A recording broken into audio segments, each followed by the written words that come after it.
प्रणाम। मैं सुरेंद्र शर्मा।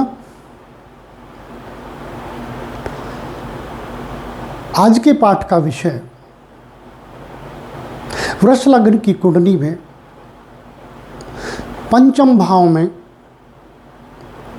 5 ग्रहों सूर्य, केतु, बृहस्पति, शनि और चंद्र का एक साथ होने से फल, इस विषय पर आज हम अध्ययन करेंगे। ये पंचम भाव में हमने मार्क कर लिए हैं, तो स्वभावतः इनके सम्मुख राहु एकादश भाव में हो जाता है। अब अनुमान से इनके अंश भी हम लिख लेंगे। सूर्य, इसे हम 10 से 20 अंश में लिख लेते हैं, 14 अंश।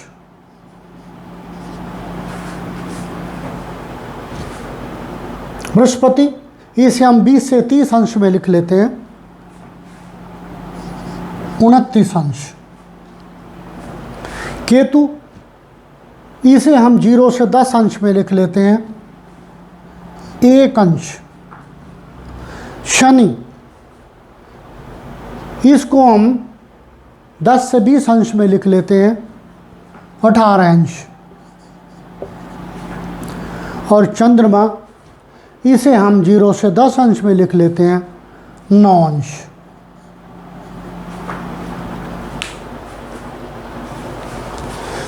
अब हम इन्हें उन नक्षत्रों में अंकित करेंगे जिनमें ये कन्या राशि में होते हुए आते हैं।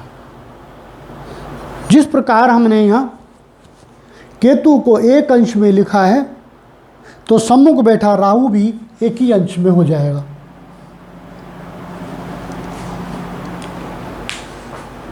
देखते हैं, यहाँ कन्या राशि है, तो कन्या राशि में सूर्य 14 अंश में किस नक्षत्र में पड़ता है देखते हैं।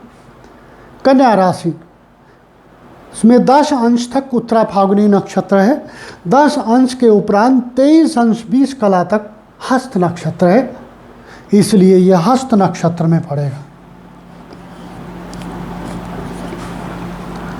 बृहस्पति 29 अंश में कन्या राशि में, देखिए 23 अंश 20 कला से आगे 30 अंश तक चित्रा नक्षत्र में पड़ता है। चित्रा नक्षत्र पड़ता है तो ये चित्रा नक्षत्र में होगा। केतु कन्या राशि में प्रारंभिक अंशों में ही है, अतः ये उत्तरा फाल्गुनी में पड़ेगा, क्योंकि 0 से लेकर 10 अंश तक उत्तरा फाल्गुनी नक्षत्र है।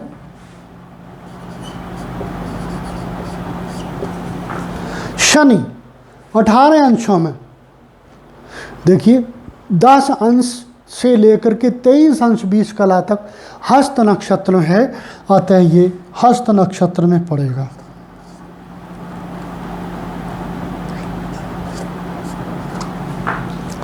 तदुपरांत चंद्रमा, चंद्रमा कन्या राशि में 9 अंशों में उत्तरा फाल्गुनी नक्षत्र में पड़ेगा।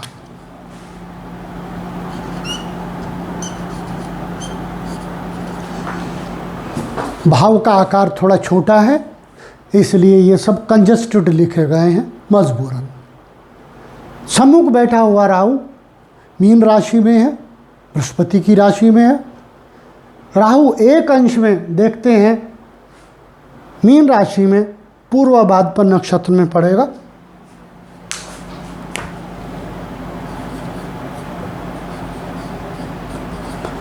अब किस नक्षत्र का कौन स्वामी बनता है, इस पर आते हैं। हस्त नक्षत्र, हस्त नक्षत्र का स्वामी चंद्रमा होता है, और हस्त नक्षत्र को सौम्य नक्षत्र कहा गया है। बुरा नहीं होता, क्रूर नहीं होता। सूर्य मित्र के भाव में, क्यों? क्योंकि कन्या राशि का स्वामी बुध होता है और बुध सूर्य का मित्र है। आकाश में ग्रह चक्र में सूर्य के बिल्कुल सबसे करीब बुध ही होता है। अतः जितनी भी कुंडलियाँ बनती हैं उनमें प्राय किसी न किसी भाव में सूर्य और बुध अवश्य साथ साथ आ जाते हैं। सभी में तो नहीं, लेकिन कुछ, यदि हम 10 कुंडलियाँ लें तो उनमें से 4 या 5 में सूर्य और बुध अवश्य एक साथ किसी न किसी भाव में आ जाते हैं। अतः यहाँ सूर्य उत्तम फलकारी है। वैसे भी सूर्य है या सुख का स्वामी, चतुर्थ का स्वामी होकर के पंचम में है, मित्र के नक्षत्र में, मित्र के भाव में है। अतः सूर्य यहाँ बहुत उत्तम फल देना चाहता है। जो फल सूर्य से प्राप्त होते हैं उनको ये प्रदान करना चाहता है। उत्तम भाव का स्वामी होकर के त्रिकोण भाव में है। बृहस्पति 29 अंशों में कमजोर है, वृद्ध हो चुका है। जब भी ग्रह इतने अंशों में हो जाता है तो प्राय वो अगले भाव के फल देना प्रारंभ कर देता है, परंतु इसी भाव में है वर्तमान में। अतः बहुत कम फल देगा इस भाव के, क्योंकि वृद्ध हो गया है। वह बात अलग है कि चित्रा नक्षत्र में, चित्रा नक्षत्र का स्वामी मंगल होता है जो इसका मित्र है। अपने मित्र के नक्षत्र में भले ही कमजोर हो, इसे सपोर्ट है।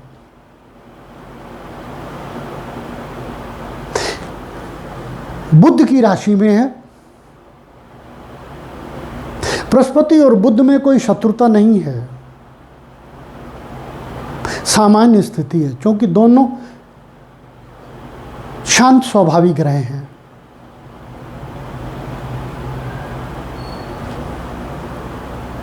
केतु उत्तरा फाल्गुनी नक्षत्र में है। उत्तरा फाल्गुनी का स्वामी सूर्य होता है। सूर्य के नक्षत्र में जाकर के केतु उग्रता धारण कर लेता है। उग्र ग्रह के नक्षत्र में है, गर्म ग्रह के नक्षत्र में है। स्वभावतः ये काला प्रभाव लिए हुए होता है, काटने वाला गुण लिए हुए होता है, परंतु कमजोर है, बहुत ही कम अंशों में है। इसलिए केतु यहाँ बहुत बली नहीं कहा जा सकता। फल तो देगा ये, प्राय कुटिली देगा वैसे तो, परंतु प्राय कम फल देगा। उसका कारण है कि कमजोर है और अष्टमेश बृहस्पति के साथ है। बृहस्पति के साथ मिलकर के केतु उत्तम फलकारी कहा गया है। फिर ये देखते हैं कौन किसके नक्षत्र में है। यदि शत्रु के नक्षत्र में है तो उत्तम फल नहीं देगा, मित्र के या संभावी के नक्षत्र में है तो उत्तम फलकारी हो जाता है। केतु यहाँ उत्तरा फाल्गुनी नक्षत्र में है, सूर्य के नक्षत्र में, शत्रु के नक्षत्र में, उत्तम फलकारी नहीं रहता, कमजोर अंशों में भी है। शनि हस्त नक्षत्र में है। हस्त नक्षत्र का स्वामी चंद्रमा होता है, इसलिए शनि अपने शत्रु के नक्षत्र में है। शत्रु सूर्य के साथ है, काले ग्रह केतु के साथ है। अतः शनि सूर्य का केतु का प्रभाव पा करके यहाँ उत्तम फलकारी नहीं रहता। अपने शत्रु चंद्रमा के साथ भी है, जहर योग में है। अब देखिए चतुर्थ भाव में भी जहर योग था, पंचम भाव में भी जहर योग है, लेकिन जहर योग का प्रतिशत कम ज़्यादा हो जाता है। चतुर्थ भाव में क्योंकि वो सुख का भाव था, केंद्र था, और केंद्र में भी चतुर्थ भाव में प्राय फलों का प्रतिशत जितने भी केंद्र भाव हैं उनमें सबसे कम होता है। यदि ग्रह केंद्र में यहाँ 100% फल देता है तो सप्तम भाव में 75% फल देता है, तो दशम भाव में 50% फल देता है, तो चतुर्थ भाव में 25% फल देता है। इसलिए यहाँ क्रूरता कम थी, यहाँ जहर योग कम था। ये त्रिकोण भाव है। त्रिकोण भाव में जितने गुणों में वृद्धि होती है उतने ही गुणों में क्षति भी ज़्यादा होती है। अतः यहाँ ये शनि और चंद्र का योग ज़्यादा क्षतिकारक है। वह बात अलग है कि ये शनि यहाँ नवमेश होकर के बैठा है, उत्तम भाव का स्वामी होकर के बैठा है। दूसरे केंद्र भाव का स्वामी भी है दशम का। जब ये नवम और दशम का स्वामी होकर के पंचम में बैठ जाता है,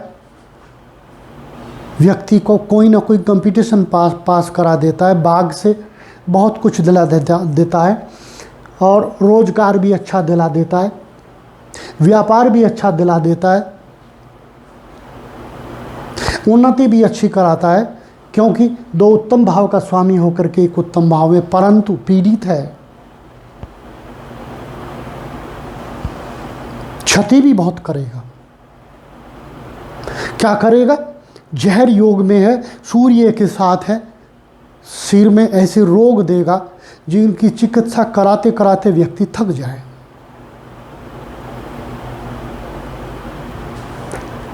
तनाव देगा, सिर दर्द देगा। ऐसे में सिर का साइज भी बड़ा हो जाया करता है, बर्थ से ही बड़ा हो जाया करता है। यही शनि यहां अपनी तीसरी दृष्टि से सप्तम भाव में देखता है, तलाक योग बना देता है, क्योंकि सूर्य का स्वभाव, शनि का स्वभाव है विवाह को तोड़ना, और साथ में सूर्य का प्रभाव और ले आया यहाँ पर, सम्मुख से राहु का प्रभाव और ले आया यहाँ पर, जहर योग का प्रभाव और ले आया यहाँ पर। इसलिए सप्तम में अवगुणों की वृद्धि करेगा, वैवाहिक सुखों को बाधित करेगा, व्यापार को रोकेगा, व्यापार आसानी से नहीं चल पाएगा, ये क्षति होगी। लाभ व्यापार से संबंधित, रोजगार से संबंधित मैं बता चुका हूँ। फिर भी क्योंकि दशमेश होकर के नवमेश होकर के यहाँ बैठा है, तो ऐसा व्यक्ति मशीनरी का व्यापार कर सकता है, टेक्निकल कार्यों से संबंधित नौकरी कर सकता है, कंप्यूटर हार्डवेयर से संबंधित रोजगार कर सकता है,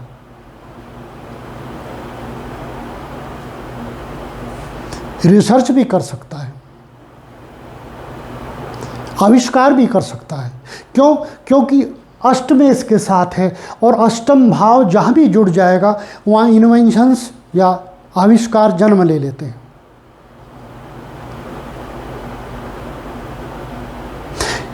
यही शनि जब अपनी दशम दृष्टि से, देखिए दूसरे भाव में देखता है, 1 2 3 4 5 6 7 8 9 10, दूसरे भाव में जब देखता है, परिवार के सुखों को विघटित करता है।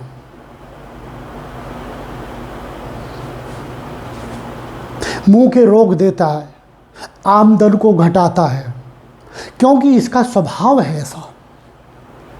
और यहाँ केतु के साथ कह लें या राहु से पीड़ित कह लें सप्तम दृष्टि से, इसलिए ऐसा करेगा।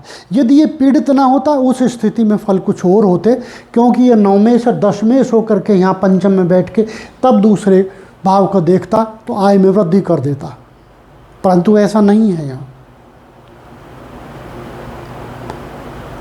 यहाँ परिवार को तोड़ेगा, व्यक्ति को झूठा भी बनाएगा। ऐसे व्यक्ति का यकीन नहीं करना चाहिए, झूठा व्यक्ति होता है ऐसा। मांस मदिरा का सेवन भी कर सकता है।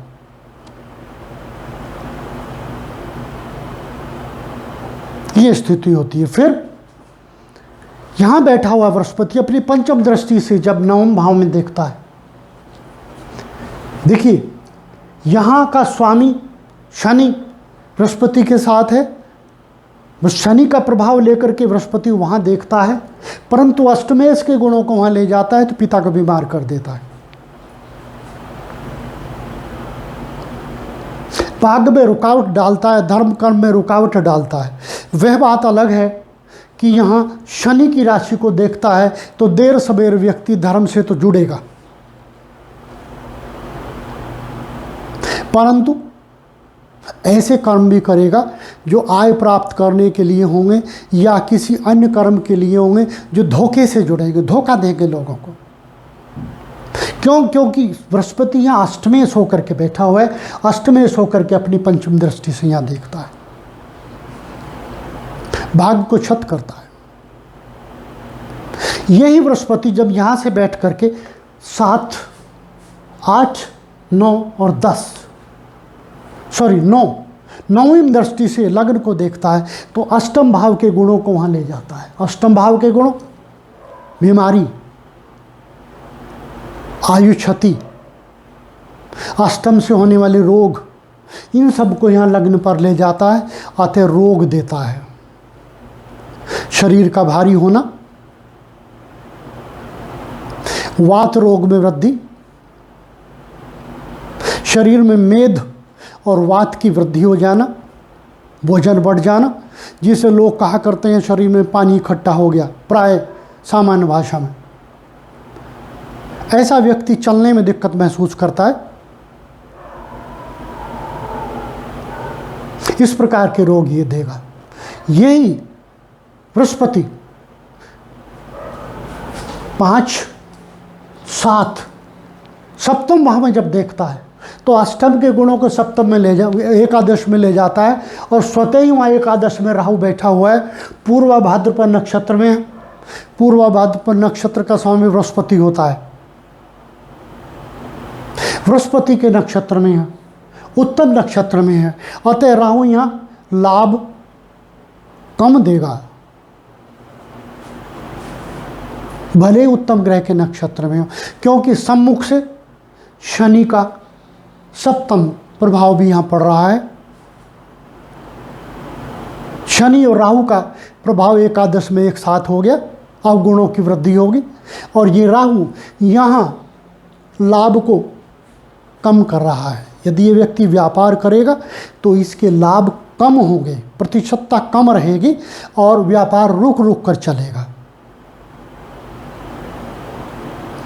व्यापार में उसे बहुत जद्दोजहद झेलनी होगी, प्रतिद्वंदियों का प्रभाव भी झेलना होगा। इस प्रकार का फल यहाँ इनसे प्राप्त होगा। यही राहु यहाँ बैठा हुआ अनेक रोग देगा। एकादश में राहु कहा गया है त्वचा रोग बहुत देता है।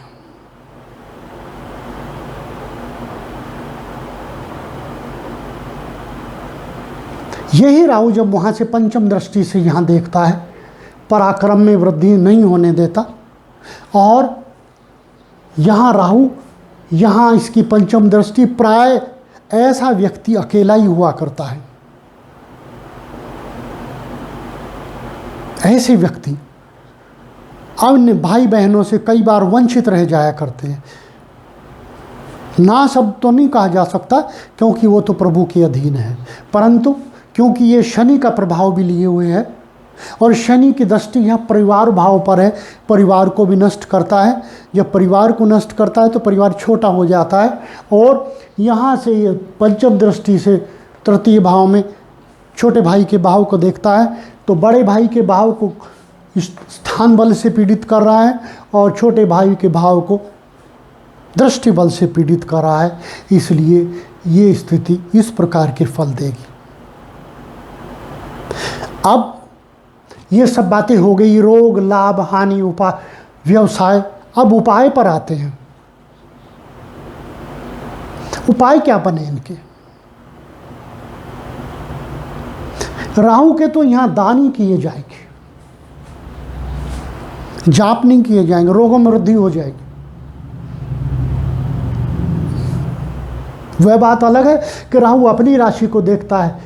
ये 6 नंबर राशि कन्या राशि राहु की होती है, इसलिए जब इस भाव पर भी राहु के अवगुण बढ़ेंगे तो मस्तिष्क में दिक्कत देगा। इसलिए राहु के दान किए जाएं जितने भी संभव हो सके।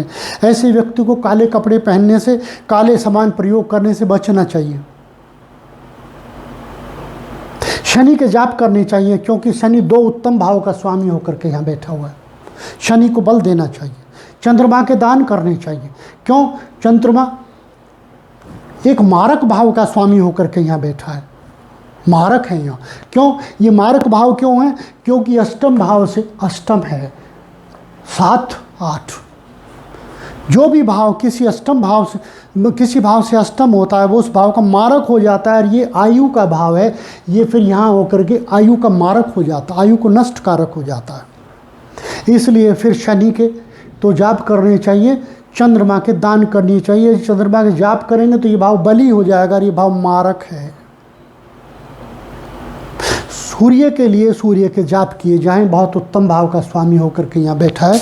यदि सूर्य के जाप किए जाएंगे तो सूर्य बली होगा, सुख देगा। बृहस्पति के दान किए जाएं, क्यों? क्योंकि बृहस्पति अष्टमेश है, इसलिए अष्टमेश का कभी भी जाप नहीं किया जाता, दान किए जाते हैं। इस प्रकार से इन ग्रहों के इस लग्न की कुंडली में यहाँ होने से ऐसे फल होंगे। इस प्रकार आज का पाठ पूर्ण होता है। यदि आपको भाया हो तो लाइक और सब्सक्राइब करें चैनल को, ताकि आगे आने वाले पाठ आपको निरंतर प्राप्त होते रहें। विनती है कमेंट अवश्य करें, जैसा भी लगे कमेंट अवश्य करें।